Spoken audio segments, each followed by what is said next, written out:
moment of silence and meditation to hope and wish all our fellow citizens good health and wisdom in the upcoming days that we have before us as a country, and to remember that we should all try to stay out of judgment and love our neighbors.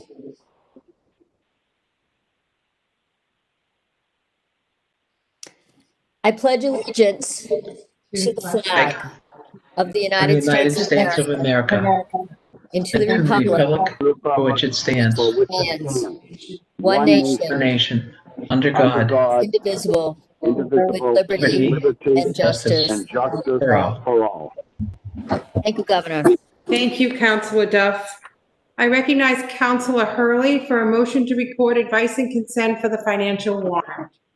So move. There's a motion. Is there a second? Yes, Motion and a second. All in favor, say aye. aye. Aye. And I recognize Councilor Ferreira for a motion to record advice and consent for the pending list of notaries public and justices of the peace.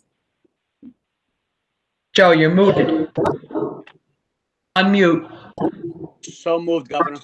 Second. There's a motion and a second. All in favor, say aye. Aye. Aye. And I recognize Councilor Hurly for a motion to record advice and consent for the appointment of Danielle Williams to the position of Associate Justice of the District Court. It is with great pleasure that I put forth this nomination, and I can only tell you it's been a long journey for she and I recognized her as a superstar. When I first got on the council, she was a little young, and she has matured into just a great candidate. And I know that the people of my district will be thrilled with the work that she does as a district court judge. So move. Second. We have a motion and a second. Councilor Devaney, you can unmute yourself.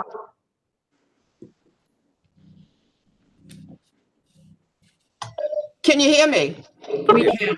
Okay. I just want to agree with my counselor that it's a great appointment. She applied earlier and she was a little young. But when I met with her 3.5 hours, I went over a lot of her cases and everything. She is experienced. She does have the compassion I look for, and I'd be pleased to vote for her. Okay, thank you. We may commence the roll call. Councilor Devaney? Yes. Councilor Iannella? Yes. Councilor Iannella? Yes. Councilor Duff? Yes. Councilor Kennedy? Yes. Councilor Hurly? Yes. Councilor Jubinville? Yes. Councilor Ferreira? Yes.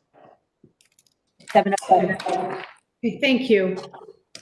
Today was a very special day for the governor and for our legal counsel office and our administration, as we've nominated Justice Kimberly S. Wed to the position of Chief Justice of the Supreme Judicial Court. We were just with Justice Wed, and we're very pleased that she accepted this nomination, and we feel that she will do a wonderful job in that position, as she has done and demonstrated as a member of the Supreme Judicial Court.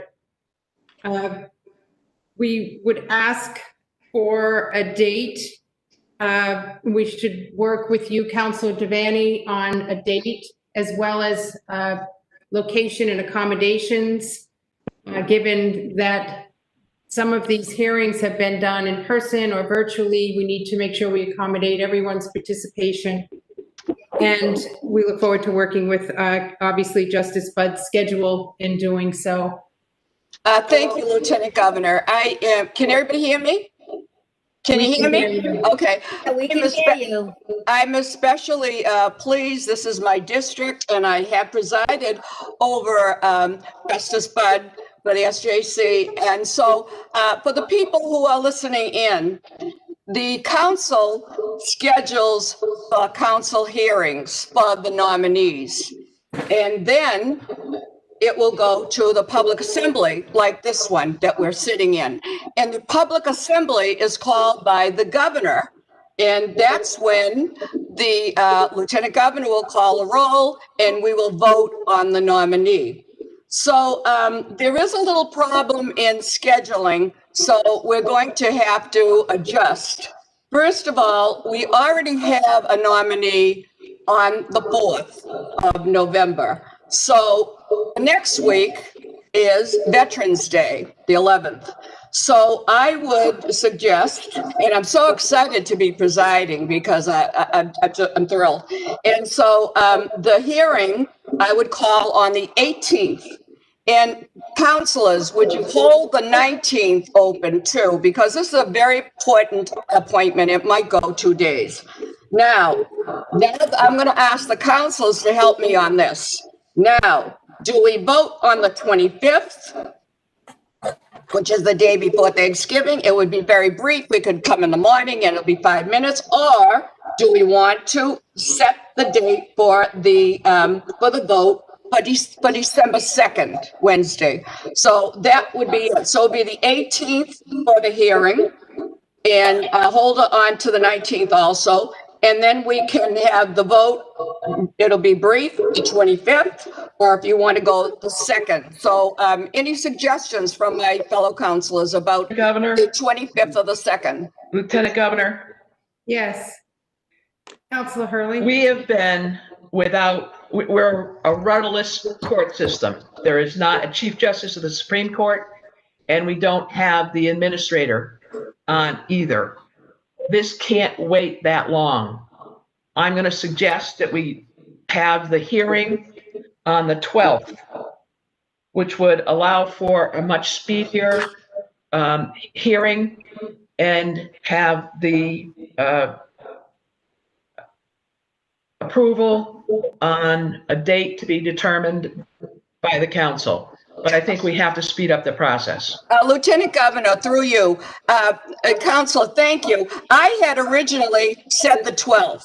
In my 21 years, I have also set them for Wednesday for my fellow councilors who are lawyers, and we always had Wednesday, but that was my initial. I got it marked on my calendar, the 12th. So thank you very much. I would like to have it that Thursday on the 12th, and hold the 13th also for Friday, because we don't know how long it will take, because this is the most important vote that you councilors will be voting on. So I will say the 12th of November and hold the 13th also, and that would be the hearing. And then we would and then we would vote on the 18th. Do you have a suggestion? Council Jubinville? Yeah, thank you. We will take all this into consideration. We will confirm the date and the process. We will confirm this with Justice Bud. Lieutenant Governor, I'd like to hear from Council Jubinville. Yeah, thank you. Well, I don't think it's up to the nominee to select the date she's going to have the hearing. I think it's the home counselor's job, or at least tradition that the home counselor does it. So the other aspect of the emergency, I don't agree with my counselor from Western Mass, my friend. The court's running just fine. People are doing what they're supposed to do. And I can't believe 1 week or even 2 weeks or 3 weeks is going to make a big difference in how the courts run. I don't believe that at all. The job is getting done. They're meeting up there at the Supreme Court. They do it mostly virtual anyway. I don't think that's an issue here. So I want to follow tradition. I think the home council should pick the date. And if we're going to do the vote the following week, and if it's the day before Thanksgiving, we can do it virtually by being in our own homes, and it'll take 10 minutes for the lieutenant governor to call a meeting, and we'll have a vote virtually. Okay. Yes, Councilor Kennedy? I support Councilor Devaney's suggestion of doing it on the 12th and 13th. I do think it's important that we get some issues as possible in the courts. We have been headless since Chief Justice Gans passed away. Yes, we've been functioning, but we're also in the middle of the pandemic, and a lot of things are functioning great. We commend the courts for what they've done, but I think it's important we move quickly. So I do support Council Devaney and doing it on the 12th and 15th. I think that's a Thursday and Friday. Is that correct? Yes, it is. I think the sooner the If I could just say- Okay, so November 12th. If I could just say one thing, yeah, this is. Councilor Ayala. I agree with Councilor Devaney. Whenever she wants to schedule it, I'm for it, and I'm just one of those believers, like most of the Democrats in the United States, who didn't want the U.S. Supreme Court, even though that's so important. We waited a long time. They wanted to wait on that. I was in favor of holding that nomination up. But, you know, I don't think 2, 3, 4 weeks is going to make a difference. So whatever Councilor Devaney wants to do in this regard, I will support. Okay, so it sounds like the Justice Bud's hearings for the position of chief will be begin on Thursday, November 12th. That concludes our business today. May I just make one more suggestion? Yes, please. This is such an important position. I don't think it should be done on Zoom. Agreed. I think it should be done in a forum that we did Judge Gance's, which was the auditorium, where there'll be plenty of room and plenty of distancing. But this is a very important a nomination, and we shouldn't rush it, and we should make sure it's done in person and have the witnesses there. There'll be a lot of people that want to come in and look at this and see it. But with the auditorium, if we do it in there, there's so much room in there that we can do it safely, and I'd suggest that we do it that way. Okay, we will work through the legal counsel office to locate the proper venue for the hearing. I agree. Attorney Jubinville, Councilor Jubinville, that we need to make sure that people are comfortable who do come in person and have a room available that has the proper technology for those who wish to participate virtually. So that concludes our business today. I thank you all very much. I know you have a hearing underway. Be safe, and we will continue to update you as there are new developments. Thank you. Thank you. Everybody stay safe. Thanks, Mary. You take care of yourself. Bye-bye. Peace, brothers and sisters. And sisters. I say sisters.